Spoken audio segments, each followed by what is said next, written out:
आज के इस वीडियो में मैं आपको बताऊंगी कि बी फार्मेसी के साथ साथ आप फार्मेसी में कौन से वो ग्रेजुएट कोर्स हैं जो कर सकते हैं, क्योंकि हमारा जो मेंटेलिटी है वो यही होती है कि बी फार्म कर लो या फिर डी फार्म कर लो। फार्मेसी के यही दो मेन कोर्सेज होते हैं, डिप्लोमा के लिए डी फार्म। जैसे कि मैंने डिप्लोमा के भी आपको इतने सारे कोर्सेज बताए थे जिसमें कि काफ़ी सारे 10 से 12 कोर्सेज थे जो कि आप फार्मेसी के अंदर कर सकते हैं एज अ डिप्लोमा कोर्स, है ना। तो ऐसे ही आपको ग्रेजुएशन के मैं कोर्सेज बताऊंगी जो कि आप कर सकते हैं फार्मा फील्ड में। तो आज का ये वीडियो आपके लिए बहुत इंटरेस्टिंग होने वाला है, वीडियो को लास्ट तक देखिएगा, आपके लिए बहुत इंपॉर्टेंट होने वाला है। तो सबसे पहले देखिए, सीधे चलते हैं कंप्यूटर की स्क्रीन पे। Hey everyone, this is Sakshi Rajput and welcome to BSP pharmacy. B pharmacy के साथ साथ आप ग्रेजुएशन में कौन कौन से कोर्सेज कर सकते हैं एज अ फार्मेसी, ठीक है। तो देखिए यहाँ पे फर्स्ट ऑफ ऑल है फार्मेसी ग्रेजुएट कोर्सेज। आज हम बात करेंगे फार्मेसी ग्रेजुएट कोर्सेज की, ऐसे कोर्सेज फार्मेसी फील्ड में, ऐसे कोर्सेज जिन्हें करने के बाद आप ग्रेजुएट हो जाएंगे। क्लियर हो रहा है? क्लियरली समझ में आया? चलिए ठीक है। सो यहाँ पे देखिए कोर्सेज के नेम, ड्यूरेशन मैंने यहाँ पे सब बताया। तो सबसे पहले तो बी फार्म जो कि बैचलर इन फार्मेसी, जिसके बारे में आप जानते ही हैं, जो कि 4 साल का कोर्स होता है। एलिजिबिलिटी क्राइटेरिया क्या होता है इसमें कि आपके 12th में 54% होने चाहिए। इफ अगर आप जनरल कैटेगरी से हैं, वो भी 54% आपके PCM या फिर PCB में होने चाहिए। इन दो कैटेगरी में आपके 54% मिनिमम होने चाहिए, तब आपका एडमिशन होगा बी फार्मेसी में। देन बात कर लेते हैं B pharm honours, bachelor in pharmacy in honours. अब ये क्या होता है ये भी मैं आपको बताऊंगी। Bachelor in pharmacy in honours, honours का मतलब क्या होता है कि स्पेशल टाइप का सब्जेक्ट के साथ आप बी फार्म कर सकते हैं। ऑनर्स का मतलब ये होता है। उसके बाद B pharm in pharmaceutical chemistry. आप बी फार्म फार्मास्यूटिकल केमिस्ट्री भी अलग से कर सकते हैं। देखिए ये कहाँ होता है, कुछ ही पर्टिकुलर यूनिवर्सिटीज़, कुछ ही पर्टिकुलर कॉलेजेस ऐसे हैं जो कि ये स्पेशल टाइप के कोर्सेज प्रोवाइड करवाते हैं, ग्रेजुएशन कोर्सेज प्रोवाइड करवाते हैं। उसके बाद है बी फार्म इन फार्मास्यूटिक्स, ठीक है। उसके बाद है B pharm in pharmacognosy, B pharm in pharmacology, B pharm in Ayurvedic, ठीक है। आयुर्वेदिक फार्मासिस्ट जो होता है ये भी 4 साल का कोर्स होता है। सबकी वैलिडिटी देखिए, सबका जो टाइम ड्यूरेशन होता है वो 4 ईयर्स ही होता है। क्लियर हो रहा है? अब देखिए B pharm and B pharm honours just little bit difference. अब देखिए यहाँ पे बी फार्म में और बी फार्म ओनर्स में दोनों में क्या डिफरेंस होता है। तो B pharm is a bachelor of pharmacy degree. आप सबको पता है कि बी फार्म क्या होता है, एक बैचलर इन फार्मेसी डिग्री होती है। बी फार्मेसी का सबको आपको पता है। तो यहाँ पे देखिए which is noble professional course, this course 4 year, मतलब ये जो कोर्स होता है 4 साल का होता है। You have to study here PCI recognise syllabus. आपको बी फार्म करने के लिए PCI का जो रिकॉग्नाइज सिलेबस है उससे पढ़ना होता है। इसमें सब्जेक्ट जो होते हैं देखिए, pharmacology, pharmaceutics, pharmaceutical chemistry, organic chemistry, inorganic chemistry, human anatomy and physiology, pharmacognosy, industrial pharmacy, pharmaceutical engineering, pharmaceutical jurisprudence, pharma marketing, pharmacy prevention और बायोस्टेटिक। ये सब्जेक्ट्स, ये कॉमन सब्जेक्ट्स हैं जो कि आपको बी फार्मेसी में 4 साल में पढ़ने होते हैं 8 सेमेस्टर के अंदर। वैसे टोटल कितने होते हैं? 32 सब्जेक्ट्स होते हैं। 8 सेमेस्टर में आपको 32 सब्जेक्ट अलग अलग पढ़ने हैं। और मैं सीरियसली बोल रही हूँ, फार्माकोलॉजी, फार्माकोग्नोसी, मेडिसिनल केमिस्ट्री, इन सब्जेक्ट्स को छोड़ के सारे ही सब्जेक्ट आपके अलग होते हैं। ये 3 सब्जेक्ट ऐसे हैं जो कि 3 सेमेस्टर तक रहते हैं, ठीक है। 4th में, 5th में और 6th में, तीनों में ये तीनों कॉमन सब्जेक्ट रहते हैं। लेकिन इन 3 के अलावा सारे सब्जेक्ट अलग हैं, तो हर बार आपको कुछ अलग पढ़ना होगा फार्मेसी में। तो फार्मेसी इतनी आसान नहीं है जितना आपको लग रहा है कि फार्मेसी कुछ आसान होती है। मैं मानती हूँ अगर आप आसान समझेंगे तो आसान हो जाएगी, लेकिन उतनी भी आसान नहीं है। अगर मैं बात करूँ AKTU के रिजल्ट की, लास्ट ईयर अभी जो लास्ट सेमेस्टर का बच्चों का रिजल्ट आया था फर्स्ट सेम का, सो बच्चों का रिजल्ट ऐसा आया है, सीरियसली मात्र 4 से 6% बच्चों का रिजल्ट आया है। बाकी 96% या 94% बच्चे फेल हो गए, टोटल फेल। 4 सब्जेक्ट में बैक है बच्चों की।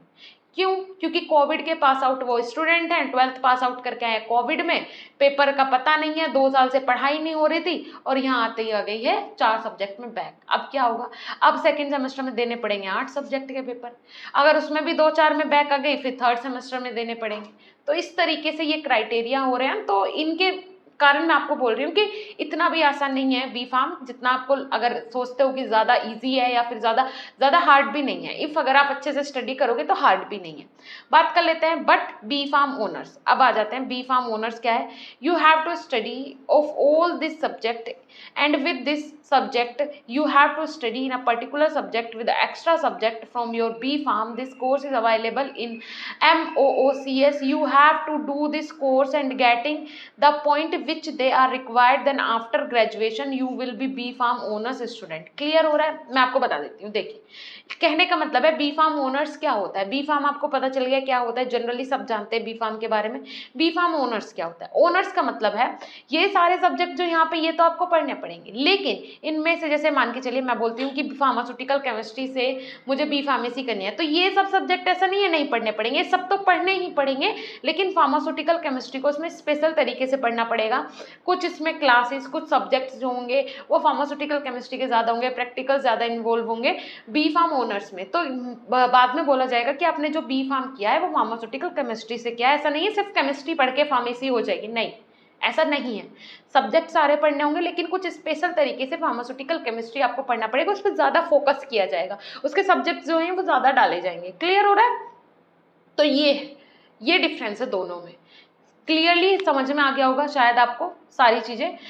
ओके, सो मेरे हिसाब से आपको पूरा समझ में आ गया होगा कि एज अ ग्रेजुएट भी आप अलग अलग कोर्स के साथ कर सकते हैं बी फार्मेसी। ठीक है, बी फार्मेसी तो आप नॉर्मल तो करते ही हैं, फार्मेसी एज अ ग्रेजुएट आप अलग अलग स्ट्रीम में भी कर सकते हैं। फार्माकोलॉजी में कर सकते हैं, कोग्नोसी में कर सकते हैं, केमिस्ट्री में कर सकते हैं। इस तरीके से आप अलग अलग फील्ड में भी, फार्मास्यूटिक्स में कर सकते हैं, अलग अलग फील्ड में भी आप फार्मेसी कर सकते हैं और ग्रेजुएट हो सकते हैं। क्लियर हो रहा है? उसके बाद आयुर्वेदिक फार्मासिस्ट आप बन सकते हैं। तो मेरे हिसाब से आपको सारी चीज़ें समझ में आ गई होगी। अगर वीडियो भी आपके लिए बहुत इंफॉर्मेटिव रहा होगा, अगर वीडियो इंफॉर्मेटिव रहा हो प्लीज़ शेयर करो, जितना हो सके वीडियो को शेयर कीजिए। साथ ही साथ बी फार्म की अगर आप प्रिपरेशन कर रहे हैं, बी फार्म मतलब बैचलर इन फार्मेसी की आप तैयारी कर रहे हैं या फिर बी फार्म में एडमिशन ले लिया है, बी फार्म के स्टूडेंट हो, तो ज़रूरी है आपको हमारा प्लेटफॉर्म जाके विजिट करो। BSP फार्मेसी के नाम से हमारी एप्लीकेशन है, डेली लाइव क्लास हो रही है, वहाँ हर सेमेस्टर की लाइव क्लासेस हो रही हैं, आपके घर पे नोट्स डिलीवर किए जा रहे हैं। अपने कोर्स के, अपने टीचर्स के पढ़ाई की वो आपको इस तरीके से भी गाइड करते हैं कि आपको अपनी पर्सनैलिटी कैसे डेवलप करनी है, आपको अपनी स्किल्स कैसे एनहांस करनी है। कल आप जब जॉब के लिए जाएं, फार्मासिस्ट की गवर्नमेंट जॉब के लिए जाएं, GPAT की तैयारी के लिए जाएं, तो फार्मा का आपका पूरा पोर्शन क्लियर हो पहले से ही, सारे नोट्स आपके पास अवेलेबल हो। ये 4 साल जो आपको अपने इन्वेस्ट करना है, ये ऐसे इन्वेस्ट करना है। मैं मानती हूँ कॉलेज लाइफ है, इंजॉय कीजिए, बिल्कुल कीजिए इंजॉय, लेकिन ये 4 साल आपकी पूरी लाइफ, आपका करियर डिसाइड करेंगे। आपको अभी लगता है आप पैसा कमाना इजी है, बी फार्म करते ही चारों तरफ से पैसा आने लगेगा, पैसे का पेड़ लग जाएगा, नहीं, ऐसा कुछ नहीं है।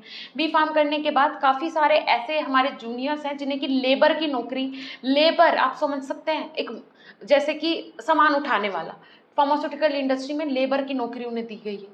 8,000 7,000 हिमाचल में गए हैं, इंदौर में गए हैं, तो इस तरीके से दिया जा रहा है। क्यों? कभी स्किल्स पे काम ही नहीं किया, कभी फार्मेसी फील्ड का पता ही नहीं है, पैरासीटामोल पूछने लगो तो वो ना बता पाएंगे।